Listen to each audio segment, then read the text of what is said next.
My name's Simon Francis, and I'm one of the founders of Campaign Collective. We're a social enterprise that helps campaigners with their marketing and communications. And I'm also chair of the PRCA Council this year. So welcome to this PRCA charity and not-for-profit event, where we're going to be looking and exploring the Facebook boycott and what it means for specifically for charity communicators.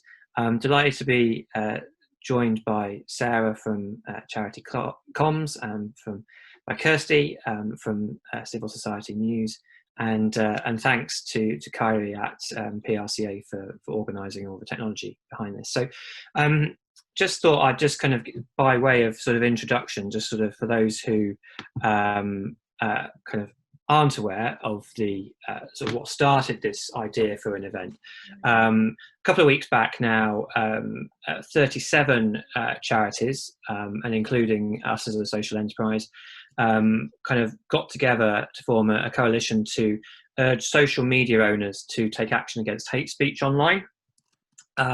This obviously kind of was sort of in response to the boycott of Facebook, which kind of a few quite larger brands were sort of instigating in response again to sort of the lack of action on hate speech. Now, the reason why we felt really compelled to do it is that actually we at Campaign Collective, we fund a platform called The Rooftop, which is a home for positive news for charities and social enterprises and campaigners.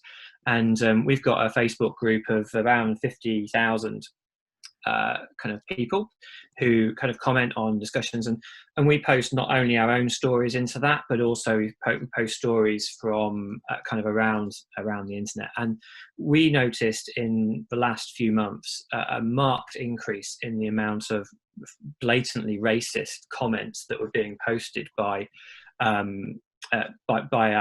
community.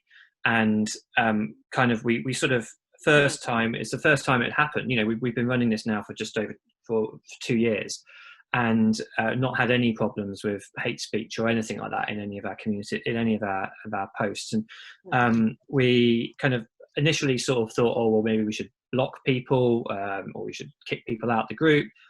Then we thought, oh, maybe we should engage and try and debate with people and try and make them reason.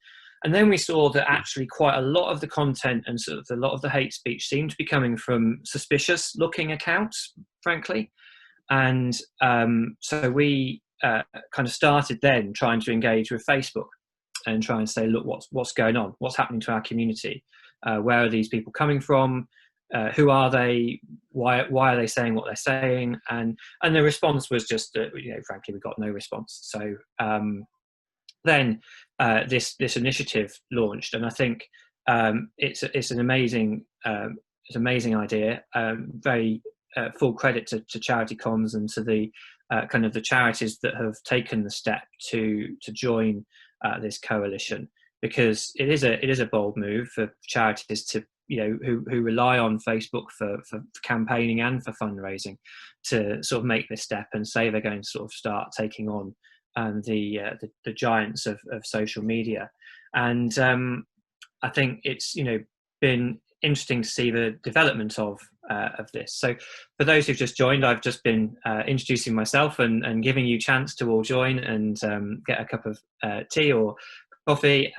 But I think what would be best is if I hand over to Sarah, who's head of membership at Charitycoms, who can just talk a bit more about what the coalition of these 37 charities are actually doing. And I think what's good to hear is that it's not just about saying straight away, right, we're just going to boycott, we're going to throw our toys out the pram. It's actually trying to kind of have a constructive dialogue with the internet giants. But I think just in the pre-chat that we've had before everyone joined us, I think it throws up quite a lot of issues, not just about kind of spending money with Facebook or with Twitter or any of the social media giants, but also it starts posing questions about the ethics of working with social media giants. So I'll shut up for now and hand over to Sarah. We'll have some comments from Sarah, comments from Kirsty, and then we'll take questions. If you want to pop a question either into the chat box or into the Q&A, we'll obviously get to those first. But the idea is it will be an open discussion. I've sort of I've allowed everyone to talk in this webinar, and obviously if you can keep yourself on mute if you're not talking, but hopefully everyone's practiced enough at these things to know how it works. So you can raise your hand if you've got a question as well, but pop them in the boxes and we'll get to them after the intro comments. First from Sarah. Hi, thanks Simon. Hi everybody, I'm Sarah, Head of Membership at Charitycoms. And we, similar to Simon, got involved with the Charities Against Hate sort of campaign and group because we were approached by a lot of our members to say we would love to be part of this. We're not quite sure how.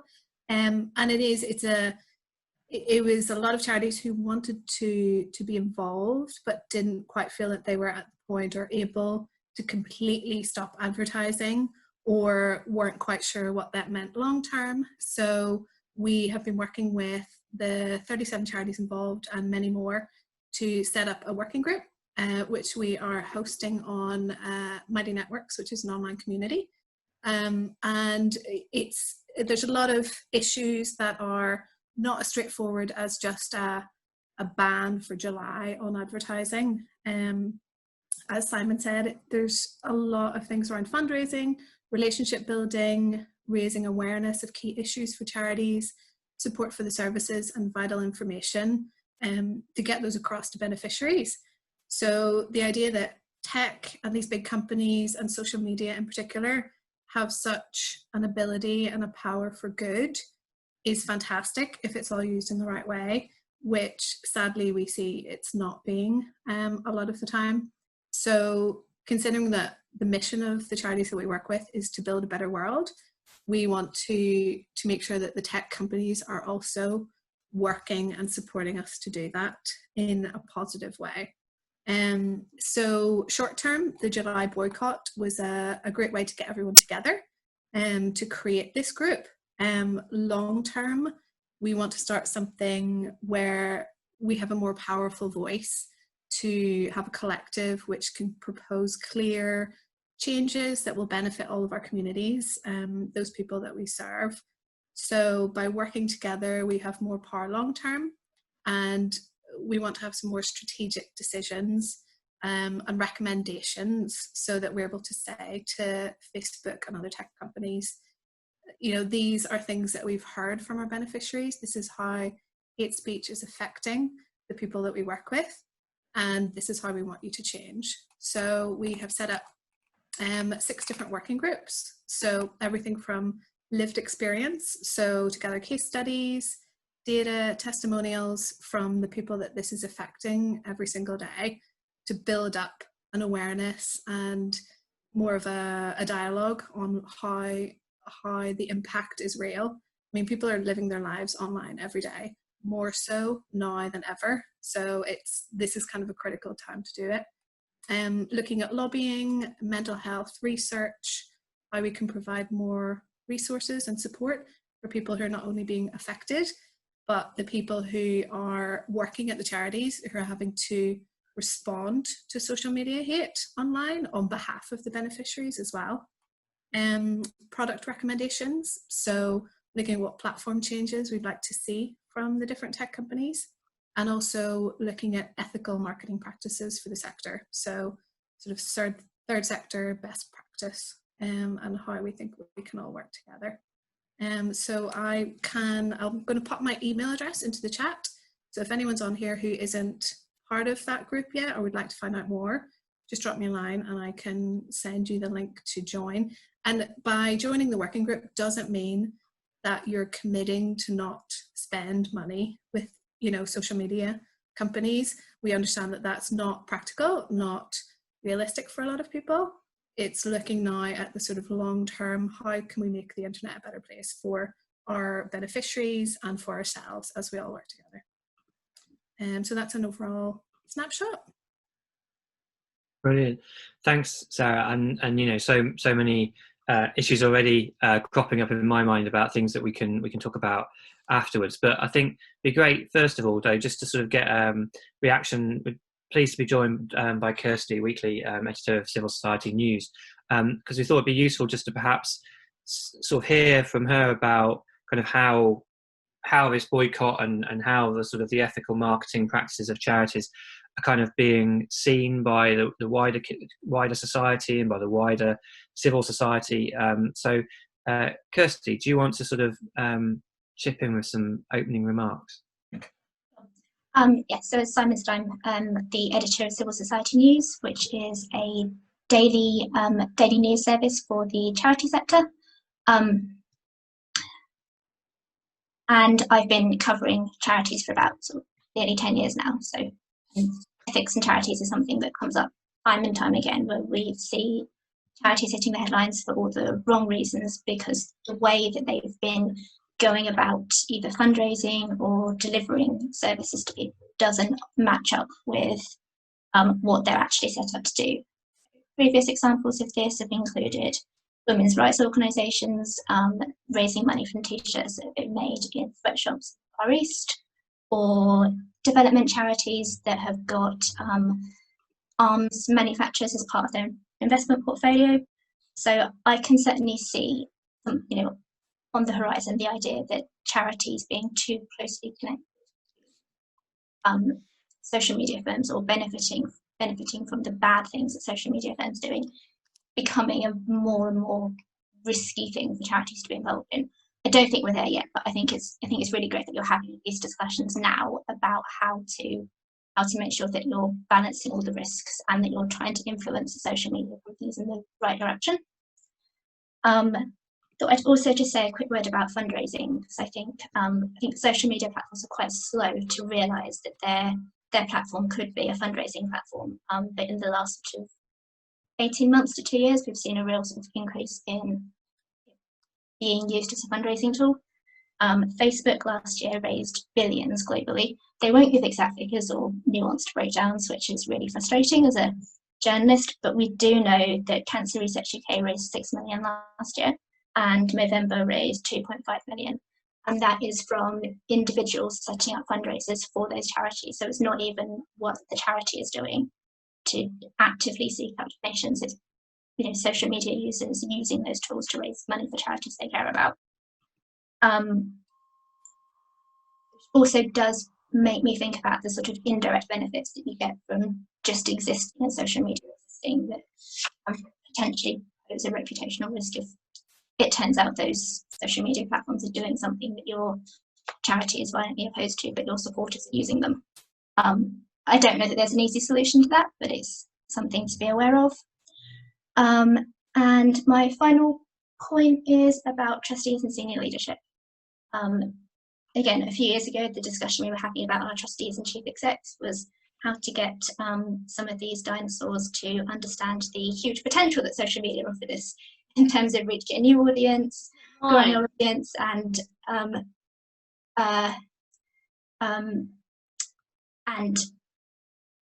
delivering services better. There was, especially in the last sort of few weeks, or few months now, we've seen that you can deliver virtually using social media, Facebook or Twitter or other types of social networking platforms to connect with your beneficiaries in ways that we weren't able to do so before. And I think most of them have now got it, but I'm not sure that we've got they're on the next stage where you guys are all on today having this discussion about the ethics and the nuances and the complexities. So I think the challenge now is to make sure that this discussion we have today get back into boardrooms, so that boards and trustees are making informed decisions about the risks and the benefits that they have when they're using social media, which types of social media, how much you're investing, where you're exposed. I don't think there's a one-size-fits-all approach, unfortunately. I think every charity has to have a sensible and informed conversation about how you're using it and why, to come up with a sensible policy, not just we're doing it because everyone else is doing it. That's all from me. Great, thank you, Kirsty.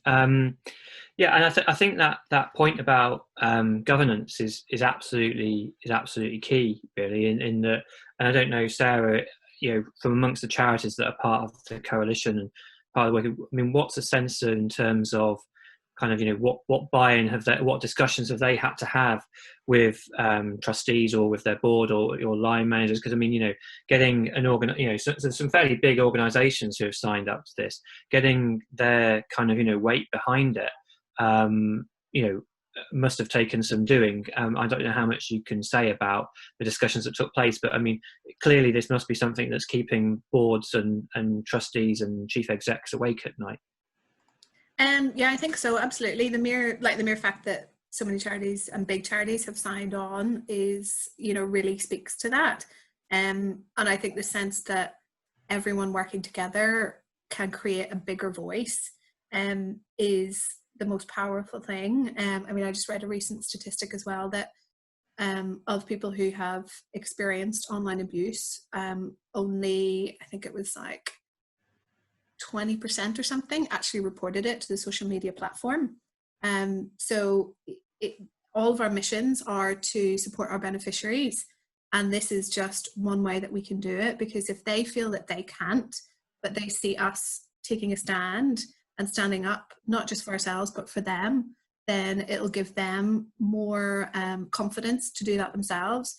So I think as with all charities, everything goes back to the mission. Like, what are we here for? What are we supposed to be doing? We're supposed to be informing, supporting, helping people in whatever sector it is that we're working in.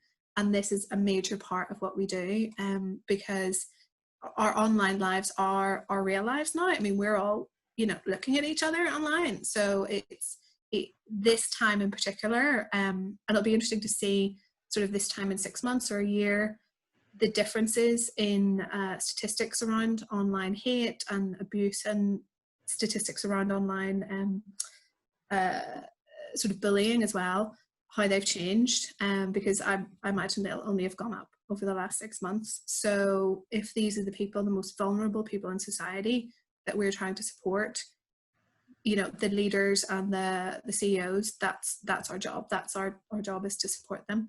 And this is a really important way to do it. So I think that's probably top of mind for all of them. I mean, I haven't sat in on any of the conversations, but I can only imagine that that's what they're thinking.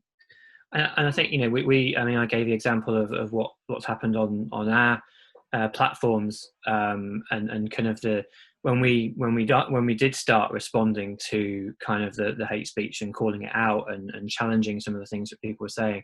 I think, we benefited from the fact that, there's 6 of us on a WhatsApp group that are all basically saying, right, I'm going to respond to this one, and kind of coordinating our response, because but even for us as sort of trained and professional communicators, it's quite scary kind of responding to something that is so kind of horrific, and you feel like you start off by going, I'm not even sure how to respond to this, and you kind of actually have to do quite a lot of research to sort of see how people have successfully responded to this in the past.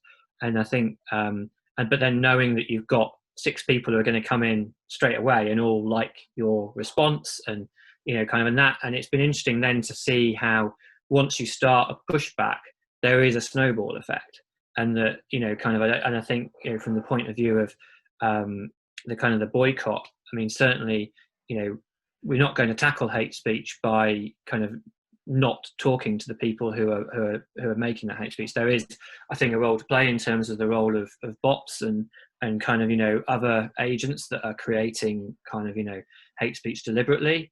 But when it's actually coming from real people, then I think we can't just sort of walk away from it. We have to stand up and confront it. And I think that's one of the ways that hopefully as well, that might be is that another area that the group is going to potentially explore, is how can we, I think you mentioned it, support each other in terms of kind of responding and the best practice to that. Is that going to be one of the streams of work that is under discussion at the moment? Yeah, absolutely. With the sort of best practice, it's I think the sense of how do we support each other and our teams, those people who are responding to hate every single day. I mean, it's just exhausting. It's demoralizing.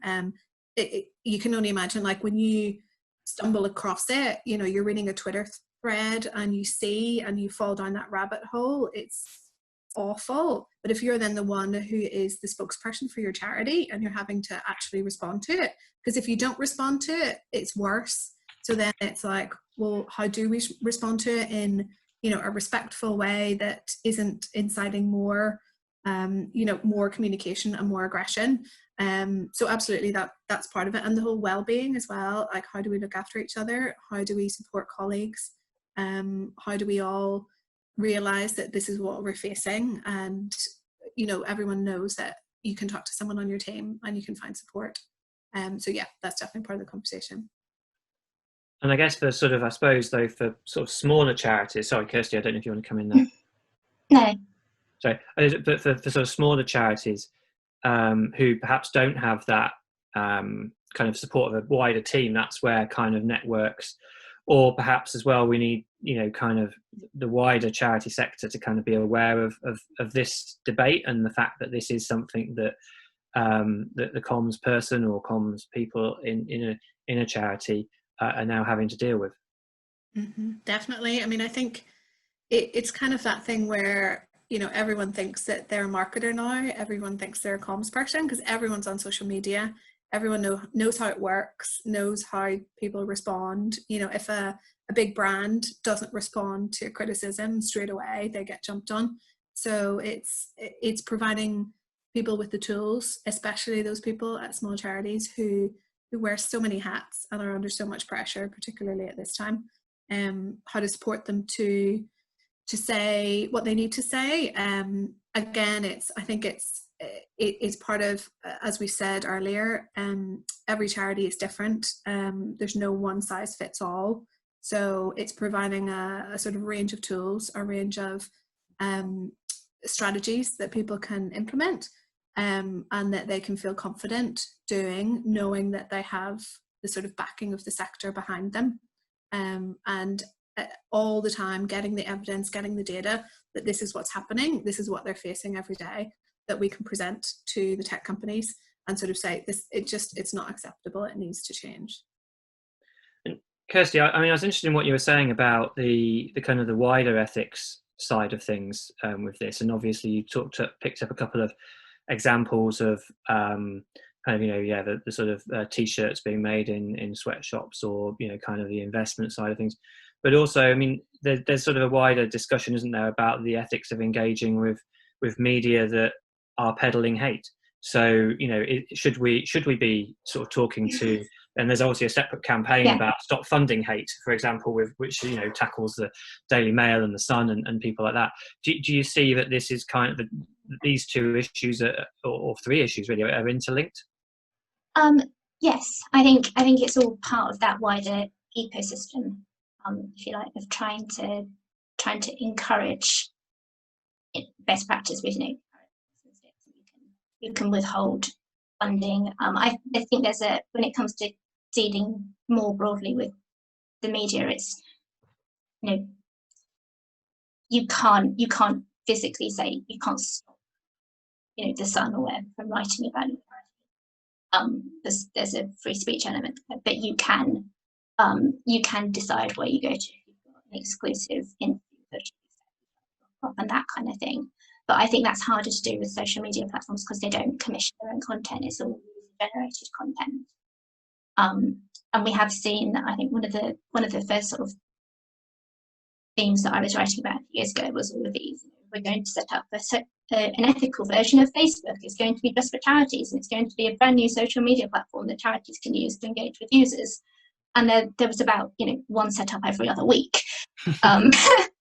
And I don't think any of them ever went anywhere because the point was the audience wasn't there. You know, you have to take your message to where the audience is, which is where the social media platforms have such a big power over the sector. So it's, but I think your approach of going down the sort of like presenting of the evidence and telling them how they need to change is probably the most constructive way forward. I would wonder if there becomes a point for you as members of this collective where you say, actually, we can't do it anymore. They've just gone too far. You know, if you've thought about that, and sort of your red line of where you say that's it. Facebook has done too much bad. There's no good that can ever come of it. Yeah, I mean, I think that's a great question. I don't know if we are considering that in one of the working groups, but perhaps we should, because it's sort of that where do you kind of where do you draw the line? And I think that's something that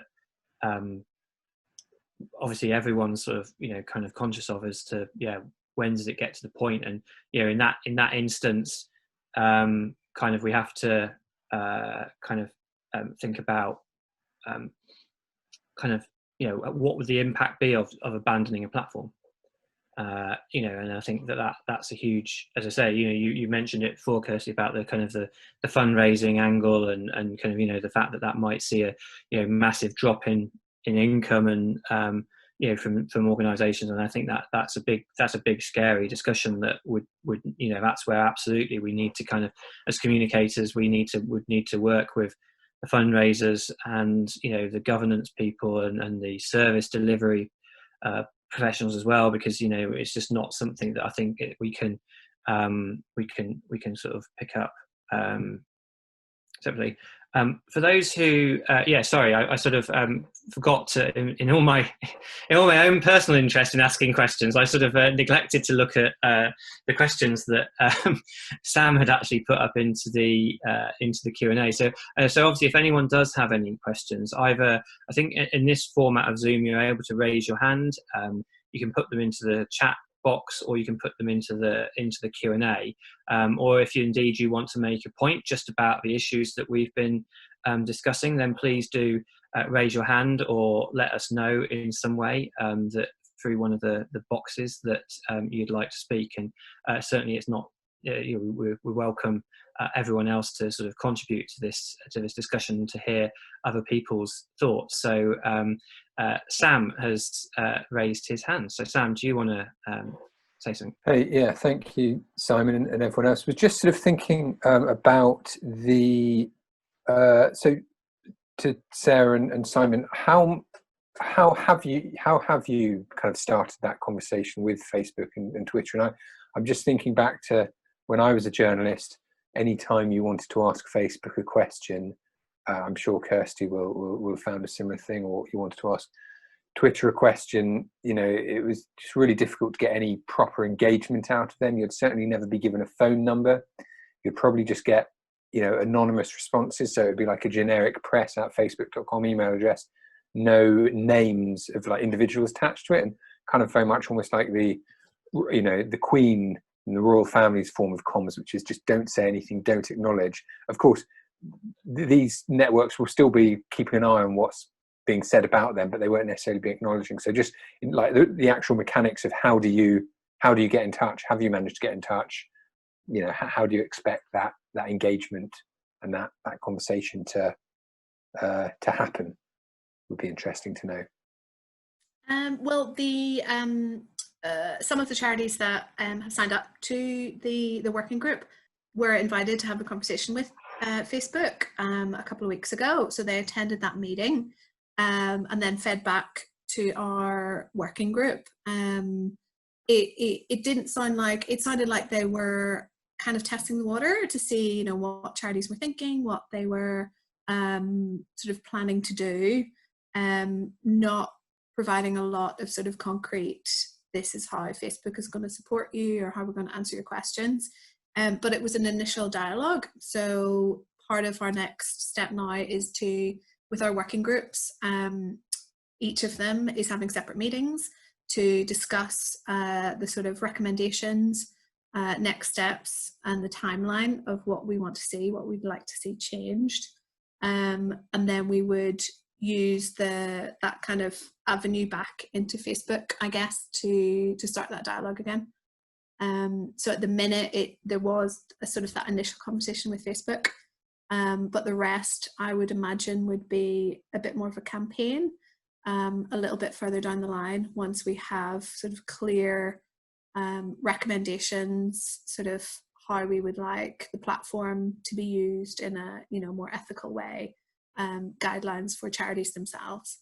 That sounds fantastic, because, like I say, they're normally so reticent to engage with anyone. So the fact that you've got that first meeting sounds really good. And then so you said, I think you were talking about Facebook.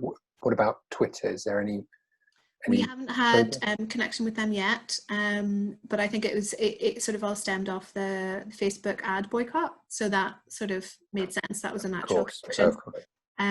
So it would just be then we would, you know, float it out to all of the different platforms, because it's not, at this point, it's not just Facebook. It's, you know, it's all of them.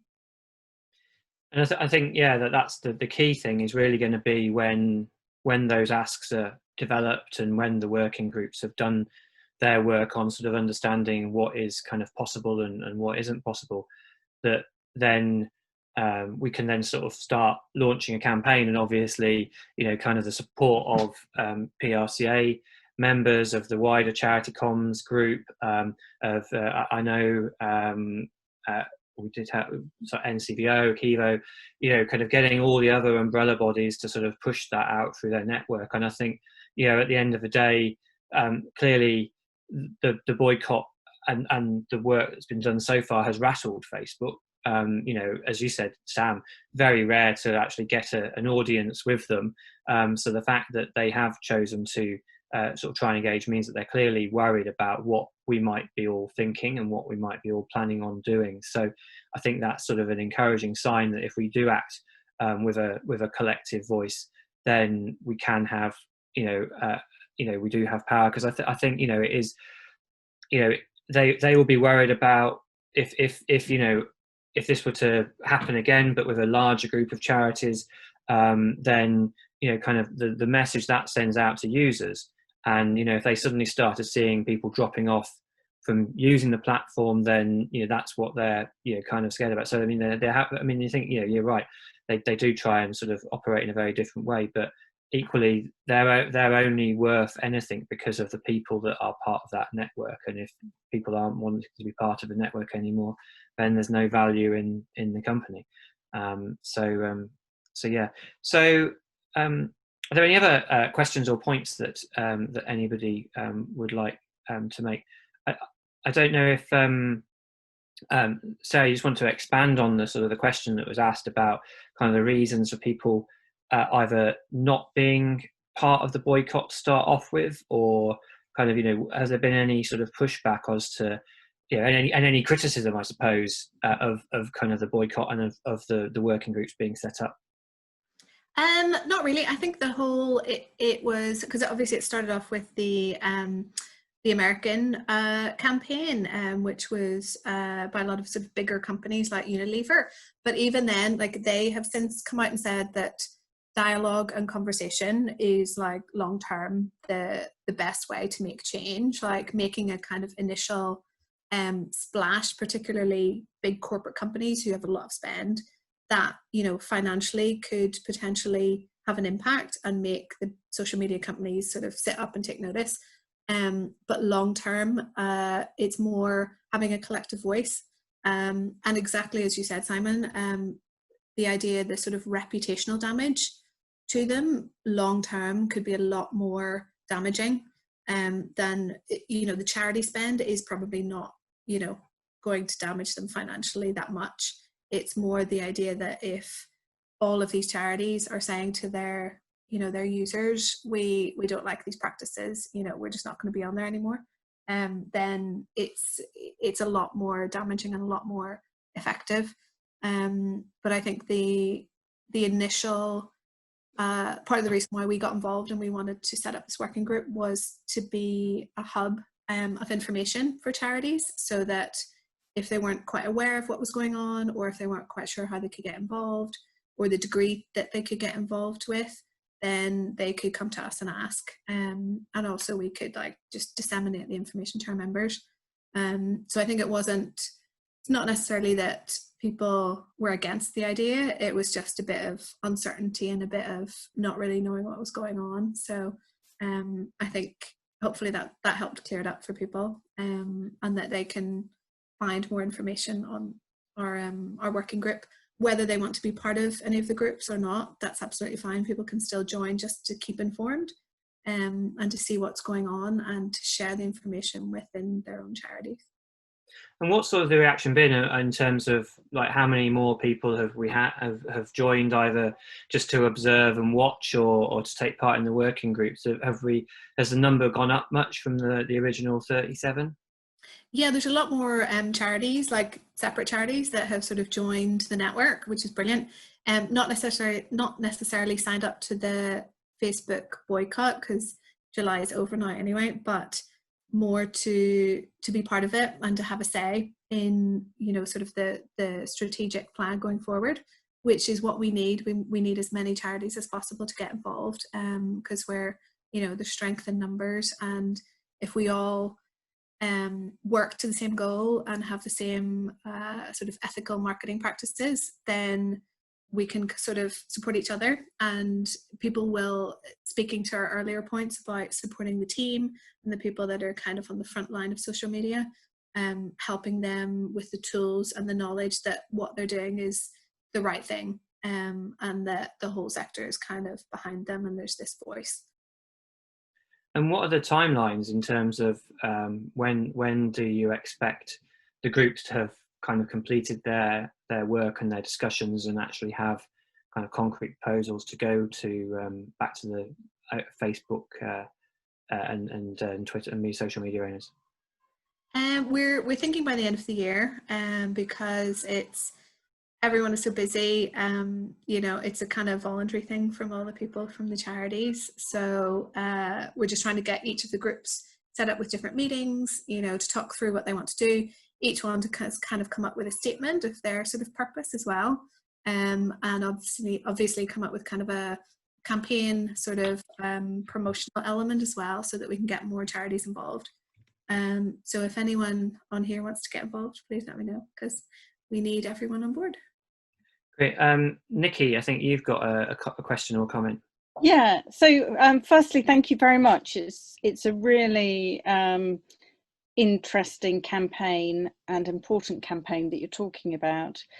In terms of, I appreciate that your working groups are currently working out exactly what they're going to ask, but in terms of your initial communication meeting with Facebook, what do you think is really realistic for Facebook to be able to do, given that hate crime, I imagine, to really police it effectively must be quite difficult, in that people use different kind of words, and I'm just trying to work out how they can make a commitment and honour their commitment when it must be quite a difficult thing to actually monitor in the first place.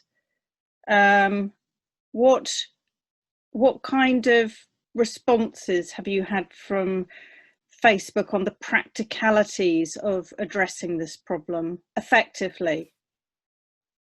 Well, the honest answer is that we haven't. That wasn't really part of the discussion, the initial discussion with the charities. So I think, I mean, it's interesting because, I mean, they've been talking about this for years, all the platforms, you know, using AI, different things to filter out. And again, there's that thing of, is it a bot? Is it a real person? Do you get into the debate with the real person? So that's part of what we're looking at. I mean, we're the sort of product recommendations group is the one that's looking at those kind of things. How practically could that work? You know, there's obviously an ideal world, which is probably not, you know, going to happen. But what could they do to make it better for now? Ideally, then, how could they kind of keep going with that? I think the idea is that all of the tech companies have realized that this is a problem for years. But it's why has it not been effective until now? Why have they not, you know, put the resources in to sort of make it work? And if more people are putting pressure on them to try, then it might result in something a bit more long term.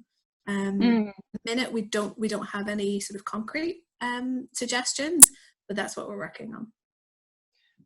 I think it's an interesting point, is it? Because it's sort of, I think, sort of listening to that, there's sort of three things that kind of the well, as us and the social media owners, you start thinking about. Firstly, there's the best practice in terms of how do you respond to hate speech online, and how is that supported, and kind of the discussion, the issues that we've sort of touched on already.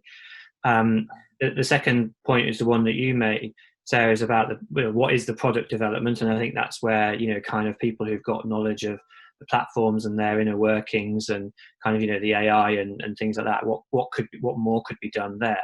And then I suppose the one area that we haven't really touched on is kind of the media owners themselves.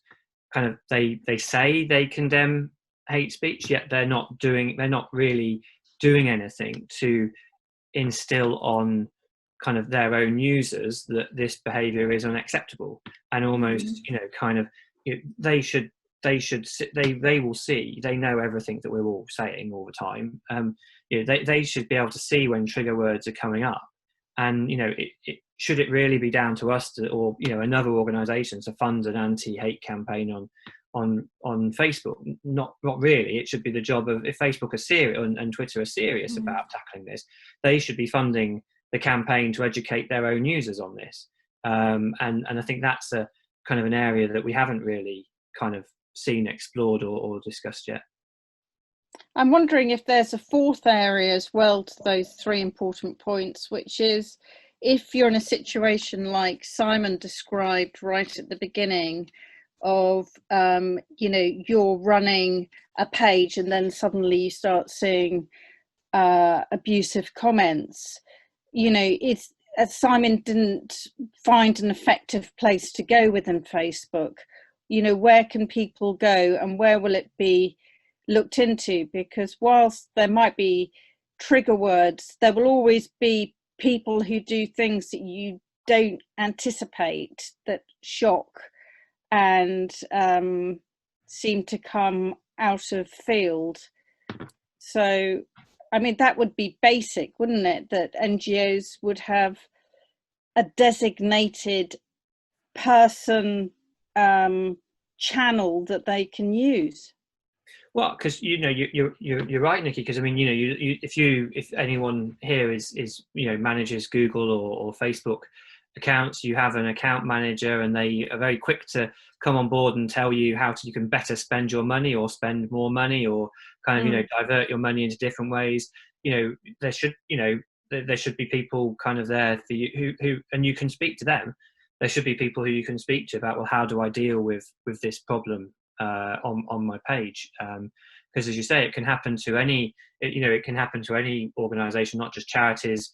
You know, it can happen to anyone who's running any form of page on Facebook, and you'd think that would be something, that support would be something that they would feel is something that their sort of their page owners would appreciate and want. So that's a really good point.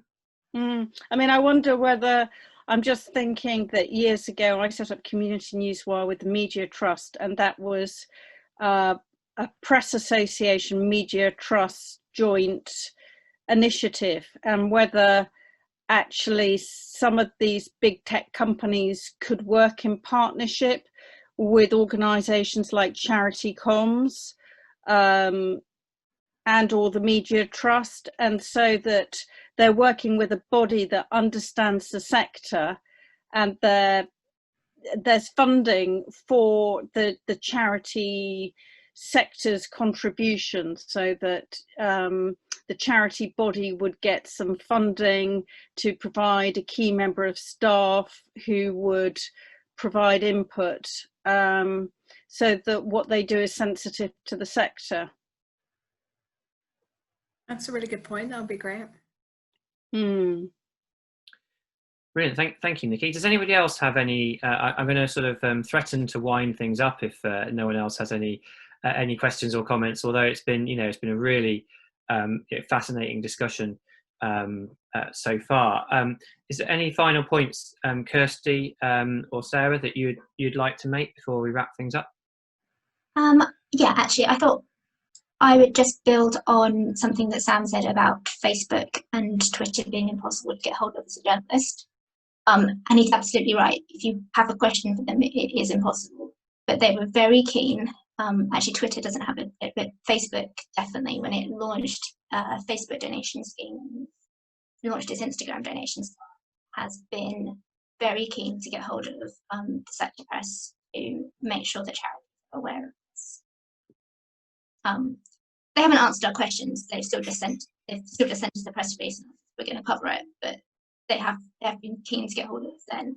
So they do value what I think it does mean they understand that the charity sector is a big, it's a big influential sector, even if it's not a big part of their revenue, and they want to be aligned with it. So I wouldn't underestimate how our ability to be a problem to them.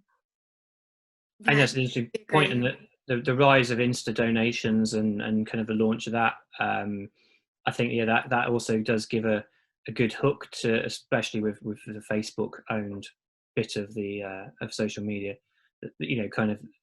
Well, you can't on one hand start asking us to start generating revenue coming through your platform, and yet on the other hand you're not helping us when we come to you and say we need your help.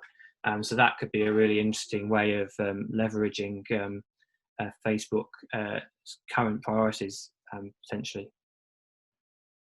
Yeah, and just to say as well, like the charity sector creates some of the most engaging and creative content for all the social media platforms. I mean, that is basically what we do. We, present case studies and what charities are doing in the sector and the great campaigns that they do. So I think what Kirsty is speaking to, like the potential power of everyone coming together, cannot be underestimated, and that's kind of the aim of what we're trying to do, is to present that as a united front. Great. Thank you. Sam. Cheers, Sam. Yes, so I just thought I'd pop in. So I realised I didn't introduce myself when I was first speaking, but I'm a freelance PR consultant. And I was thinking about, obviously, this task force is that Sarah and Simon, you're involved with leading, is kind of a charity sector thing. But then for myself, I'm a PR professional, a PRCA member rather than a charity. I just wonder, Simon, how can we kind of, is it going to be helpful for us to sort of, push this message into other parts of the PRCA or into other bits of the PR industry? I mean, without wanting to just make it too complicated with too many different people involved. I don't know, should we be looking at kind of whether the PRCA purpose group or the PRCA diversity group probably should be thinking about this, and yeah, as I say, maybe bringing a few more of those PR industry participants in.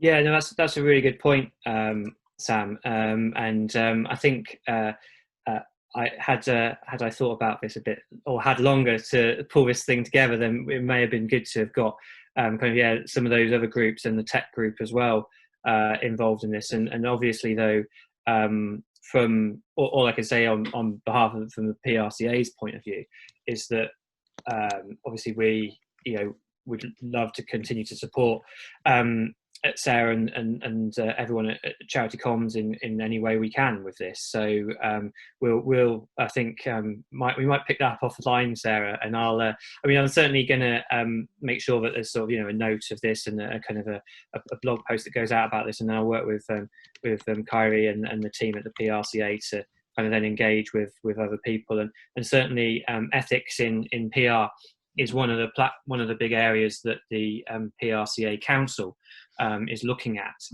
this year, and there's a working group on that, which is looking at kind of more around the code of conduct side of things, but is looking at kind of ethics and of PR, and I think that's going to be an area as well that we could feed some of this into as well. So yeah, so hopefully this is kind of the start of the conversation really around this issue. And I think, you know, as you said right at the start, you know, kind of the boycott was almost a useful way of bringing people together and starting the conversation.